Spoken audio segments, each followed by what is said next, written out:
We have so much to talk about.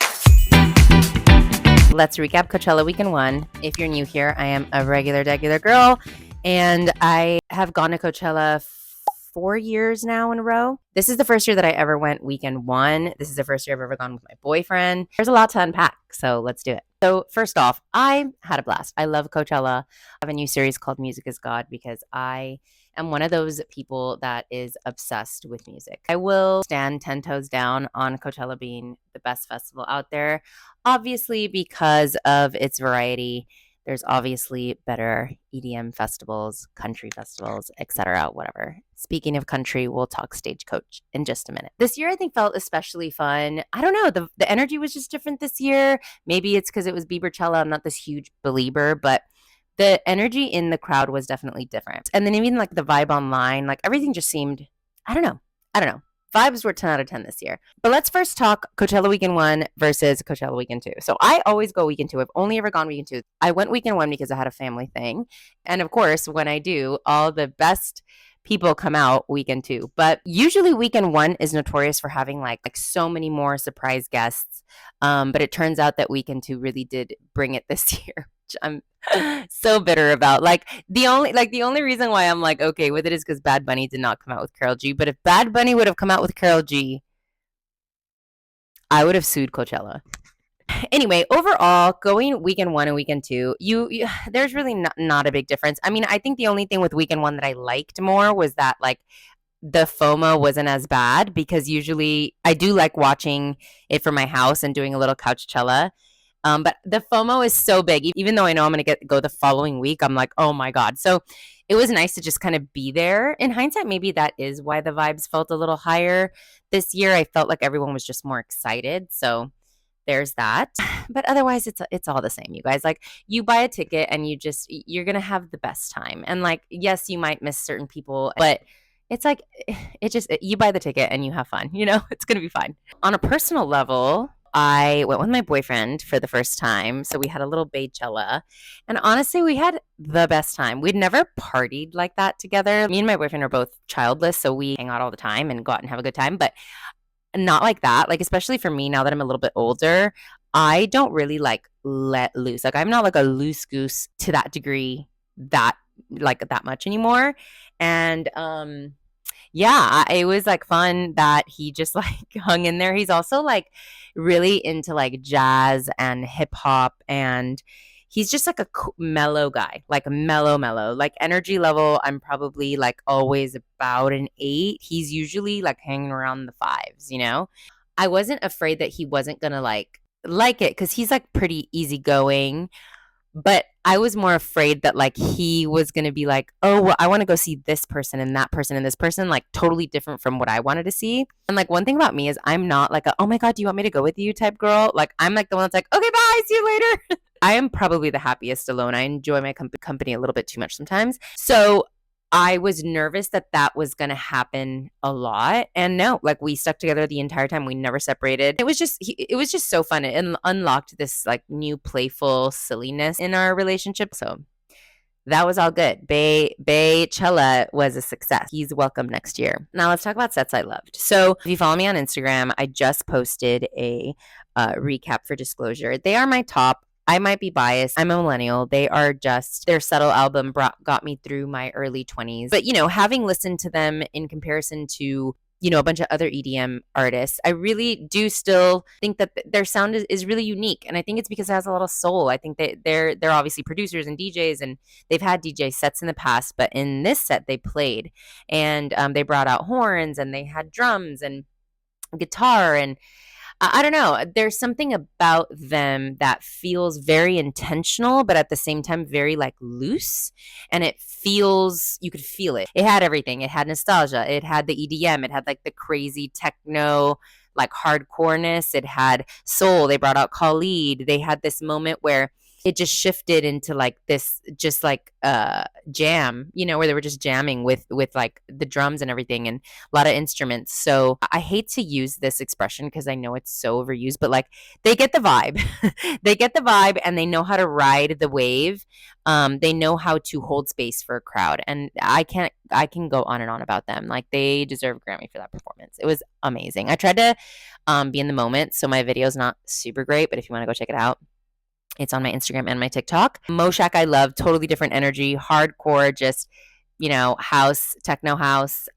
He was at the Sahara, and I was right smack in the middle. If you have a chance to see him live, I absolutely highly recommend. Gordo went off in the Yuma tent. Boys Noise went off in the Yuma tent. I spent a lot of time in the Yuma tent this year. It was really, really fun. Can't not mention Los Hermanos Flores. It was just so nice to start our Saturday with them. A little cumbia, just like some good, energy, some culture. And him was a surprise guest at the Do Lab, and they were really surprising. They remind me a lot of Kind of Music. I don't know how to say this. Who I am obsessed with. So they were kind of like my newfound artist. And I would say just like overall, personally, Saturday was my favorite day. But I think it's because it's the day where I wasn't really adamant on seeing anyone. I was just kind of floating around. And as energy does, like the less you kind of force something, the better time you have. And we just bopped around from place to place, and we ended up somehow getting in the best spots. We just danced the entire day. I think that day we walked the most. We had the most steps, and it was like 30-some thousand steps. So it was crazy. Okay, now let's talk headliners. I mean, or I guess some of the headliners. I'm not really a huge Sabrina girl. I think she's cool. I don't like hate her or anything. I really like espresso, whatever. But she's just like not my vibe. So I don't have anything to say about her. Going weekend one, obviously we don't need any more discourse about what happened with Justin Bieber weekend one. I guess like I just wanted to talk about how like being there is so different than seeing it on screen. Number one, I do think that performance lends itself more to viewers at home. So there's that. Number two, I mean, unless you're a believer. If you're a believer, I know that he could have done anything and it would have been fine. And that's totally okay. Number two, what I have to say about it is that even after seeing weekend two, although he was much more loose, he had way better guests, I still think that his set could have been a little different to where he was still doing his like homage to YouTube and still engage the crowd a little bit more. I actually have this whole skit in my head on like how I would have creative directed that whole performance, which if I have time to do, I'll do it. But like, if you want it, you can put it in the DMs and I'll do it. But even if you're Justin Bieber, it doesn't matter who you are. You're getting paid $10 million to be on that set, to sit by your third song and lay down by your fourth. Like, girl, I don't know. And at the end of the day, I think everyone's just happy that he's out and performing again because he's been through quite the ringer. Okay, now let's talk Karol G. I don't think people are talking about Karol G enough, and I don't like it. I went weekend one. She started late, and she obviously, in comparison to weekend two, her whole set list was like different. And the fact that she brought out J Balvin, like I literally was like, but Jesus Christ, talk about superstar. The energy, the detail, the amount of songs that she sang in that period of time. Everyone's like, oh, Justin Bieber sang blank many songs in like 90 minutes. I'm like, no, he sang along for half of them. Karol G performed her ass off for each of those songs that she played. Not only is she stunning, but you could tell that she's just reached this different level and that she's trying to level up. And I think that she's pushing for maybe a little bit more of a mainstream following. I was so surprised that when I would mention her to people there and before I went there, that people were like, who's Karol G? And I was like, she's literally like the hugest Spanish language female star. I mean, I guess maybe that's arguable. I guess maybe you can argue Rosalia but anyway, Homegirl's definitely selling out arenas just like Taylor Swift in Madrid and stuff like that all over the world. So she's global, okay? I was bummed that she was late because then I also couldn't see Cascade, and then they shifted that around for weekend two. Also, on a personal note, I got way too fucked up that day. Like, I knew I was going to rage that day because I just had so many people I wanted to see. So, like, I just knew that I wanted to be heightened for each experience. And then in hindsight, I mean, it was totally fine. Like, I pushed through and everything. It's not like I wasn't there for it, but my video quality was shit. And I did just hit a wall. I think we stayed for like 80% of her set, and then we just started walking back because I got this massive headache. My throat hurt.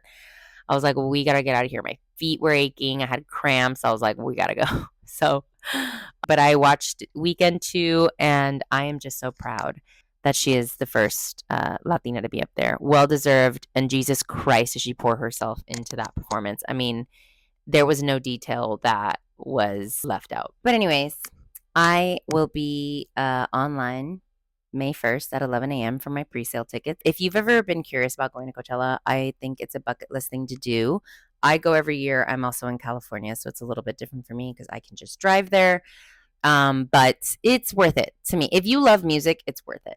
If you only like particular kind of music, you will probably hate it because it's a lot. It's a lot of effort.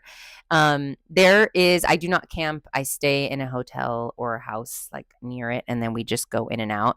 There is no way to make it like just this super easeful, chill experience. Like it's just a lot. It's really hot. You're walking around all day. Getting in is a lot of work. Getting out is a lot of work, even if you camp there. Camping is so much work, and you're only really saving like a couple $100s at the end of the day after like buying everything, and it's just not worth the money for me. I always tell everyone to just, get some friends, get a house, get a hotel, split the costs.